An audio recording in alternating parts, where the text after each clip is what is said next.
Dear students, आप सभी लोगों का स्वागत है आपके अपने यूट्यूब चैनल डीजे सर पर। आज का ये वीडियो क्लास 12 के बच्चों के लिए बहुत ही इंपॉर्टेंट होगा क्योंकि इसमें हम लोग बात करने वाले हैं अर्थशास्त्र के महत्वपूर्ण प्रश्नों की श्रृंखला के बारे में। मैंने इन प्रश्नों को आपको पहले भी हमने दे चुका है और यहाँ पर देखिए आंसर के साथ आपको प्रोवाइड कराया जाएगा और बहुत ही सिंपल भाषा में और बहुत ही सटीक यह आंसर है।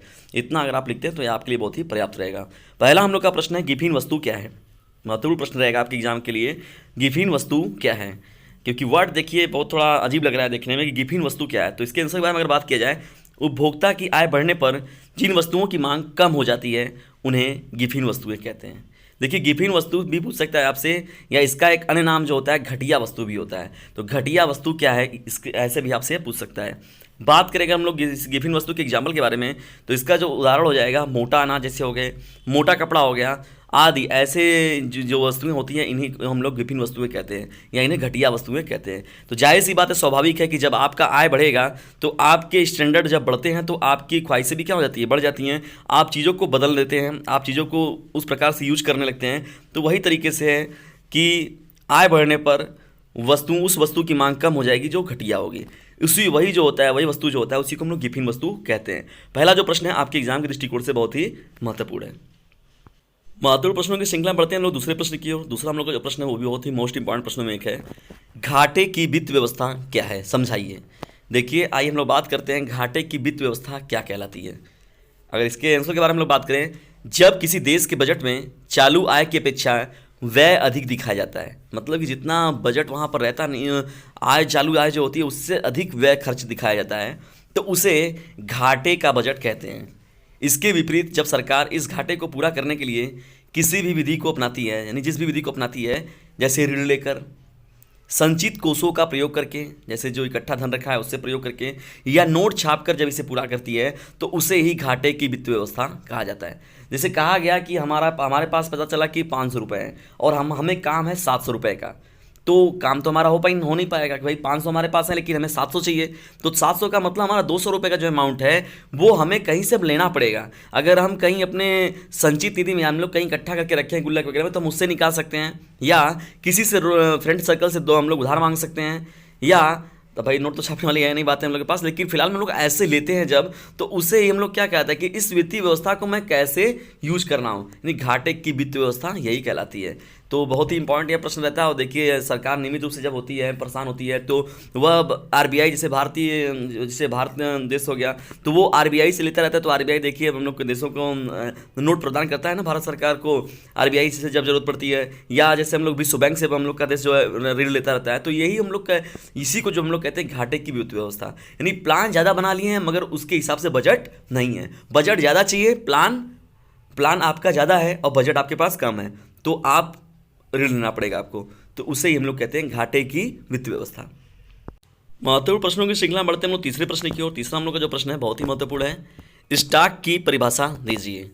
तो इसका अगर बात करें हम लोग, स्टॉक होता क्या है, तो जब किसी कंपनी को धन की आवश्यकता होती है तो नकदी हासिल करने के लिए इसके पास मुख्य रूप से दो तरीके होते हैं। यह धन उधार ले सकती है या कंपनी के शेयर बेचकर निवेशकों से धन जुटा सकती है। यह शेयर स्टॉक या इक्विटी कहलाता है। यानी देखिए कहा जाता है जब कंपनी के शेयर बेचकर निवेशकों से धन जुटाना ही एक तरीके से स्टॉक कहलाता है। इसे हम लोग इक्विटी भी कहते हैं। स्टॉक खरीदने का अर्थ यह है कि आप कंपनी में कुछ हिस्से के मालिक बन जाते हैं। याद रखिएगा बहुत ही महत्वपूर्ण चीज़ है ये। तो स्टॉक, ये एक नया फार्मूला आया कि कंपनी में देखिए भाई जाहिर सी बात ऋण तो नहीं ले सकते, लेकिन हाँ लोगों को लालच दे सकते कि हम अगर ये चीज़ें पाते हैं, ये प्रॉफिट होता है तो हम आपको इतना गुना देंगे या ऐसे देंगे। तो कंपनी के शेयर होल्डर के रूप में लोगों को जोड़ दिया जाता है। तो इसे ही हम लोग क्या कहते हैं, स्टॉक कहते हैं। और धन जुटाने का जो दो रास्ता है मुख्य रूप से, एक उधार लेना या तो कंपनी में शेयर बेचना। तो कंपनी में शेयर बेचना ही एक तरीके से स्टॉक है। डियर स्टूडेंट्स, प्रश्नों की श्रृंखला कैसी लग रही है इसके बारे में ज़रूर बताएं। और साथ ही साथ यदि वीडियो आपको पसंद आ रहा तो इसे लाइक, शेयर और सब्सक्राइब करना बिल्कुल भी ना भूलें। चैनल पर नए हैं तो देखिए सब्सक्राइब जरूर रख लें, क्योंकि आपको नियमित रूप से मोस्ट इंपॉर्टेंट वीडियोस इस चैनल पर मिलती रहती हैं। तो आइए हम लोग महत्वपूर्ण प्रश्नों की श्रृंखला को आगे लेकर चलते हैं और देखते हैं और महत्वपूर्ण प्रश्नों को। महत्वपूर्ण प्रश्नों की श्रृंखला बढ़ते हैं हम लोग चौथे प्रश्न की ओर। चौथा हम लोग का प्रश्न है, एकाधिकार प्रतिस्पर्धा क्या होती है, या इसे हम लोग एकाधिकार प्रतियोगिता भी कहते हैं। तो चलिए आइए हम लोग स्टार्ट करते हैं इसके आंसर को। एक बाजार संरचना जहां एक एकल विक्रेता बड़ी संख्या में खरीदारों को उत्पाद बेचता है। देखा, एकाधिकार मतलब जहाँ एक का अधिकार होता है उसे एकाधिकार कहा जाता है। एक प्रतिस्पर्धी बाजार की स्थापना जिसमें कई विक्रेता बड़ी संख्या में खरीदारों को विभेदित उत्पाद प्रदान करते हैं, एकाधिकार प्रतिस्पर्धा या एकाधिकार प्रतियोगिता कहलाती है। तो देखिए, एकाधिकार से ही समझ में, जैसे हम लोग पहले बात करते थे कि सभी लोग उसके मुख्य रूप से मालिक रहेंगे, लेकिन एकाधिकार मतलब कहा गया एक के अधिकार में। तो यहाँ एकाधिकार प्रतिस्पर्धा बहुत ही महत्वपूर्ण है, आपके एग्जाम के दृष्टिकोण से बहुत ही महत्वपूर्ण प्रश्न में एक है, प्रश्न संख्या 4। डियर स्टूडेंट्स, महत्वपूर्ण प्रश्नों की श्रृंखला बढ़ते हैं हम लोग 5वें प्रश्न की ओर, और आज के इस श्रृंखला का हम लोग का आखिरी प्रश्न भी है यह। तो हम लोग का जो 5वां प्रश्न है, विश्व बैंक पर एक टिप्पणी लिखिए। महत्वपूर्ण प्रश्न रहेगा आपके एग्जाम के दृष्टिकोण से, विश्व बैंक क्या है या विश्व बैंक पर एक टिप्पणी लिखिए। बात करते हैं हम लोग इसके आंसर के बारे में। तो विश्व बैंक एक विशिष्ट संस्था है। इसका मुख्य उद्देश्य सदस्य राष्ट्रों को पुनर्निर्माण और विकास के कार्यों में आर्थिक सहायता देना है। विश्व बैंक समूह 5 अंतर्राष्ट्रीय संगठनों का एक ऐसा समूह है जो सदस्य देशों को वित्त और वित्तीय सलाह देता है। इसका मुख्यालय वाशिंगटन डीसी में है। तो अमेरिका की जो राजधानी भी है वाशिंगटन डीसी, तो इसका मुख्यालय भी विश्व बैंक का वहीं पर बनाया गया है।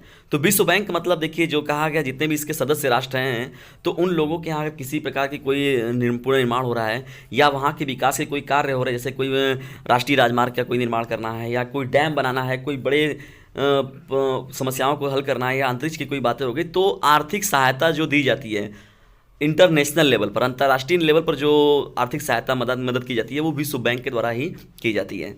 और विश्व बैंक जो होता है वो सभी देशों को नियमित रूप से जिनको जरूरत पड़ती है तो वो लोग विश्व बैंक से पैसे लेते रहते हैं। और इसका जो मुख्यालय बनाया गया है, कहाँ पर बनाया गया है? वाशिंगटन डीसी में।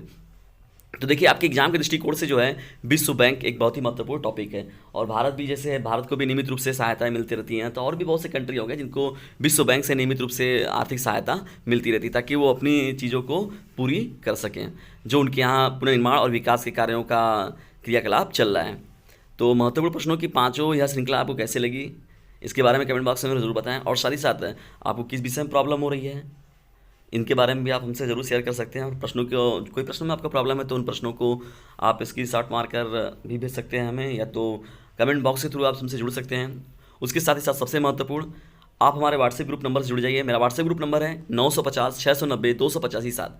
सबसे इंपॉर्टेंट चीज़ यह है, मेरा व्हाट्सएप ग्रुप नंबर 950 690 285 7। इससे यदि आप जुड़ जाते हैं तो आपकी तैयारी और बेहतर तरीके से होगी और आप अपने एग्जाम में अपना और बेहतर दे पाएंगे। देखिए, याद रखिएगा कि ग्रुप स्टडी भी बहुत इंपॉर्टेंट होता है और इसमें बहुत तरह के कई जिलों के कई डिस्ट्रिक्ट्स के लड़के वगैरह जुड़े रहेंगे, आपसे स्टूडेंट्स जुड़े रहेंगे, लड़कियां जुड़ी रहेंगी। तो उसमें लोग क्या होता है, एक दूसरे से आदान प्रदान अच्छे से हो जाता है और वो प्रश्नों को सही तरीके से क्या कर जाएंगे। और सबसे बड़ी बात है कि दोनों ग्रुप जो बनाए गए वो सेपरेट रूप से बनाए गए हैं और आपको इसमें आपके प्राइवेसी का भी ध्यान रखा गया। इसलिए ग्रुप जो बॉयज़ ग्रुप अलग है और गर्ल्स ग्रुप अलग है, तो इसलिए ज्वाइन करें और अपने बोर्ड एग्जामिनेशन को और बेहतर तरीके से तैयार करें। Thanks for watching this video. Dear students, इसे शेयर जरूर करें।